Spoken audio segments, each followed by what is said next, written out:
इसीलिए भगवान श्री कृष्ण ने जो कहा वह हमें करना चाहिए, वह अनुकरणीय है। और श्री राम जी ने जो किया वह अनुकरणीय है। राम जी के मार्गों पे चलते रहे और भगवान श्री कृष्ण के जो कथन है, उन्होंने जो कहा, जैसे श्रीमद् भगवत गीता उन्होंने सुनाई, किन्हें सुनाई? महाराज अर्जुन को सुनाई। अद्भुत ज्ञान, ब्रह्म उपनिषद उसे कहा जाता है गीता जी को, और गीता जी में अद्भुत ज्ञान है। ऐसा कोई प्रश्न नहीं आपका जिसका उत्तर गीता जी में ना मिले, प्रत्येक प्रश्नों का उत्तर है आदि। तो सज्जनों, इस श्रीमद् भागवत की कथा हम रसास्वादन कर रहे हैं, आनंद ले रहे हैं, पर अब हमारी कथा पहुंचती वहां भगवान श्री कृष्ण जब श्री कृष्ण बनकर के अवतार लिए हैं, इन्होंने अपने जीवन काल में किसी का अभिमान को नहीं रहने दिया। जिसने अभिमान किया उसके अभिमान का मर्दन किया है। कौन? भगवान श्री कृष्ण ने। सज्जनों, यदि ब्रह्मा जी के मन में अभिमान हुआ तो ब्रह्मा जी के मान का भी इन्होंने मर्दन किया। कहते हैं भगवान श्री हरि अपने बाल सखाओं के साथ लीला कर रहे थे, रास कर रहे थे बाल सखाओं के साथ। तो रास करते करते अचानक ब्रह्मा जी ने आकाश से देखा तो क्या देखा कि भगवान एक दूसरे का जूठन खा रहे हैं, खिला भी रहे हैं और जूठन खा भी रहे हैं। और शास्त्र का यह प्रमाण है कि नोच्छिष्टम कस्यचित् दद्यात्, किसी का जूठन नहीं खाना चाहिए और ना ही किसी को जूठन दो। पर यह भी ध्यान रखें, जो हमारे माता पिता हैं, जो हमारे सदगुरुदेव हैं, जो धर्मनिष्ठ व्यक्ति हैं, जिनका आचरण पवित्र होता है, ऐसे व्यक्ति का तो जूठन भी खाना चाहिए।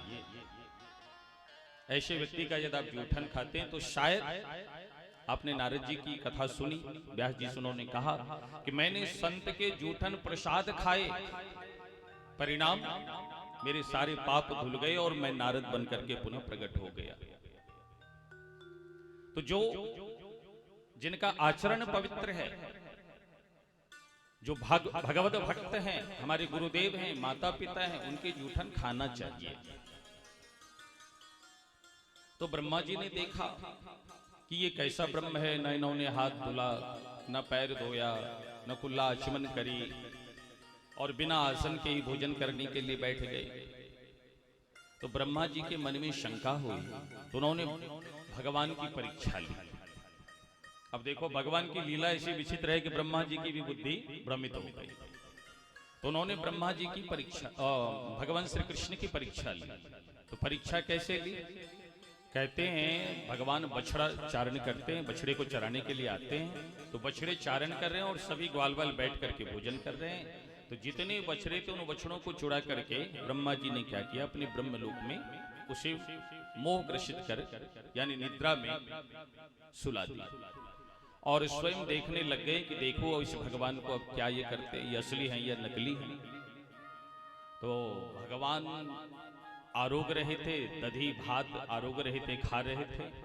खाते खाते अचानक एक मित्र ने कहा, कन्हैया बहुत देर हो गया और बहुत देर से दूर तक हमारी आंखें जा रही है, कोई बछड़ा या बछिया नहीं दिख रही है। तो भगवान श्री कृष्ण ने कहा, मित्रों तुम सब आनंद से खाओ, मैं देख करके आता हूँ। भगवान बहुत दूर तक गए पर कोई बछड़ा नहीं, कोई बछिया नहीं। विचार करने लगे कि माजरा क्या है, क्या कारण है, ये लोग सब कहाँ चले गए बछड़े बछिया। लौट करके पुनः जब अपने मित्र मंडली के पास आते हैं तो जिस जगह पे मित्र मंडली बैठे हुए थे वो मित्र भी सब गायब। अब तो और आश्चर्यचकित रह गए, समझ गए ये ब्रह्मा जी का खेल है और ब्रह्मा जी मेरी परीक्षा लेना चाहते हैं। ब्रह्मा जी के मन में यह शंका हो गई कि ये भगवान नहीं है। तो उनकी शंका को दूर करने के लिए, उनके अभिमान का मर्दन करने के लिए भगवान ने तनु विस्तार किया। उन्होंने अपने शरीर को विस्तार किया और महाराज जिस तरह के बछड़े थे, कोई काले बछड़े थे, कोई सफेद बछड़े थे, ऐसे कई रंग में, ऐसी इस तरह की कोई बछिया कई तरह की थी, कोई दुबली है, कोई पतली है, कोई मोटा बछड़ा है। मतलब जो जिस तरह से जैसा बछड़ा, जैसी बछिया, जैसे ग्वाल वाल, तत् अनुसार भगवान ने अनेकों रूप प्रकट किए। और इतना ही नहीं, जो लाल पीला हरा नीला काला चटकीले मटकीले कपड़े पहन के आए थे, कपड़े भी भगवान बन गए। जो डंडे लाए थे, गाय चराने जाओ भैंस चराने जाओ तो डंडे लेके जाते हैं ना, तो जो डंडे लेकर के आए थे, कोई छड़ी थी, कोई मोटा डंडा, कोई पतला, कोई बड़ा, कोई छोटा, तो उसी अनुरूप में, उसी अनुपात में भगवान डंडे भी बन करके प्रकट हो गए। और महाराज ये लीला 1 साल तक चलती रही। सज्जनों, अद्भुत लीला चली।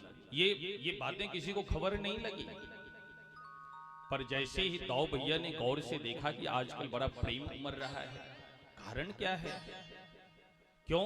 क्योंकि गैया को देखते हैं तो गैया अपनी बछड़ा से मिलने के लिए, अपनी बछिया से मिलने के लिए, सामने गड्ढा है या पहाड़ है इसका भी भान नहीं है, सीधा गर्दन उठाती है, दौड़ पड़ती है अपने बच्चे से मिलने के लिए। इस गैया के, इस बछड़े बछिया के प्रति इतनी प्रीति, इतना प्रेम। देखिए मैया कितनी जोर से बोल रही है, यहां तक आवाज आ रही है। अरे ओ मैया मत बोलो, हम तो बोल ही रहे, आप घर में बोलना। बोलिए भक्त वत्सल भगवान की।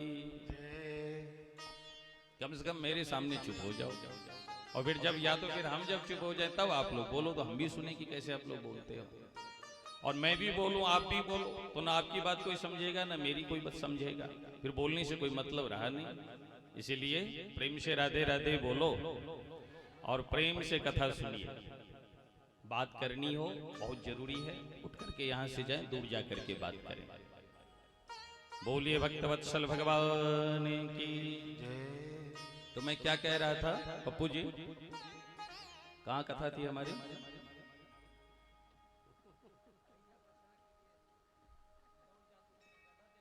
हाँ बहुत सही। बोलिए श्री परीक्षित जी महाराज की। हमें तो वह शायद पकड़े गए, लेकिन पप्पू जी तेज निकले।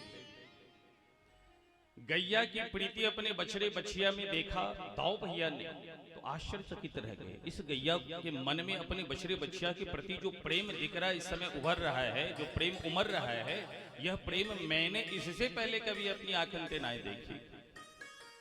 जितने ग्वाल वाल हैं, उन ग्वाल वालों को जब मैया देखती है तो महाराज दौड़ करके अपने अंक में भर लेती है। और जब ये ग्वाल वाल बछड़े चारण करने को चले जाते हैं तो वो सारी गोपियां बैठ करके दिन रात प्रतीक्षा रहती हैं कि कब मेरा लाला आएगा, कब मैं अपने हाथों से खिलाऊंगी, कब उसे दुग्ध पान कराऊंगी, कब उसे मैं लोरी सुनाऊंगी।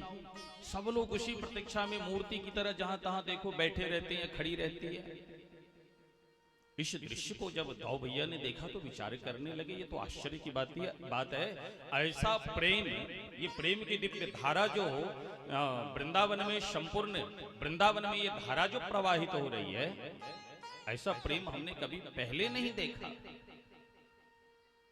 दाऊ भैया ने कन्हैया को पकड़ लिया, बोले कन्हैया सच्ची सच्ची बताइयो, ये तेरी लीला तो नहीं चल रही है। बोले कौन सी लीला? बोले नहीं ते सुरेशा ऋषयो न चैते।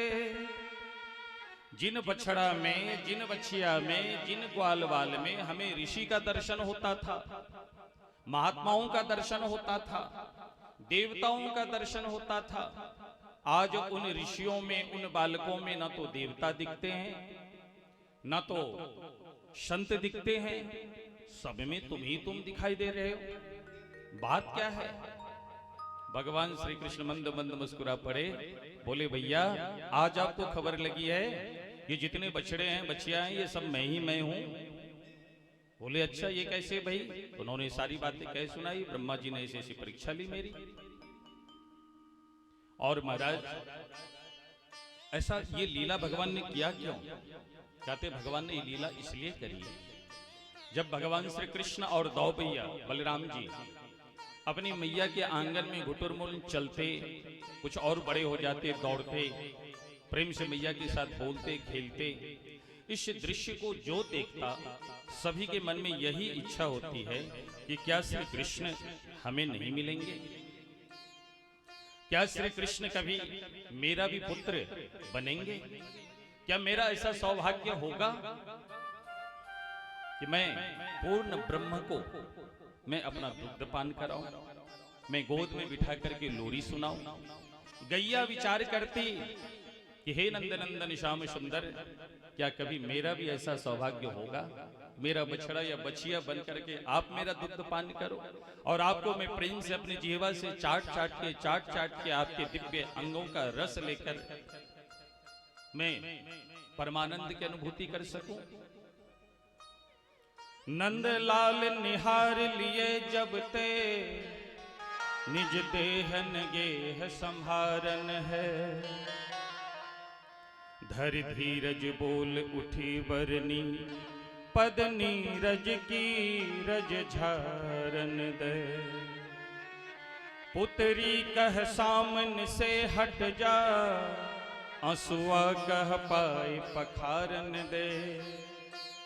पल के कहे मूंद ने मोहन को, अखिया कहे और निहारन दे।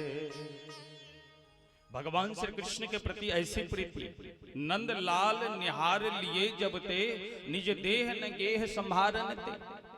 महाराज भगवान श्री हरि से जैसे आंखें मिली तो महाराज देह गेह सब भूल गए, देह की सुधि नहीं रह गई ब्रजवासियों की। धरि धीरज बोल उठी बरनी पद नीरज की रज झारन दे। ये साक्षात पूर्ण ब्रह्म है, इनके चरण कमलों की जो रज है वो रज केवल मिल जाए तो मैं धन्य हो जाऊंगा या फिर धन्य हो जाऊंगी। पुत्री कह सामने से हट जा, ये आंखें जो हम पलकते हैं झपकते हैं ना, तो ये पुत्री ये पलकें झपकने में सामने जिस भगवान का दर्शन हो रहा है, पलक झपकने में यदि दर्शन नहीं हो रहा है तो इन गोपियों को ऐसा लगता है कि मेरे शरीर से प्राण निकल गए। पलक भी झपकना नहीं चाहती ये गोपियां और विधाता को कोसती हैं कि इस विधाता ने मुझे पलकें क्यों दी, ये बार बार मेरी आंखें ऊपर नीचे क्यों उठ रही है। यदि आंखें ऊपर नीचे नहीं होती तो मैं अपलक नयनों से निर्निमेष नयनों से भगवान श्री हरि को निहारता रहता। पुत्री कह सामन से हट जा, असुआ कह पाए पखारन दे। ऐसे भगवान श्री हरि हैं कि मैं अश्रुपात कर प्रेमाश्रु से भगवान के पादों का प्रक्षालन कर। पलके कहे मूंद निमोहन को, अखिया कहे और निहारन दे। अखिया कहती है कि बस भगवान श्री हरि को ही मैं निहारता रहूं। ऐसी जो दिव्य भगवान की लीला है, चारों ओर रस ही रस ही प्रेम बरस रहा है।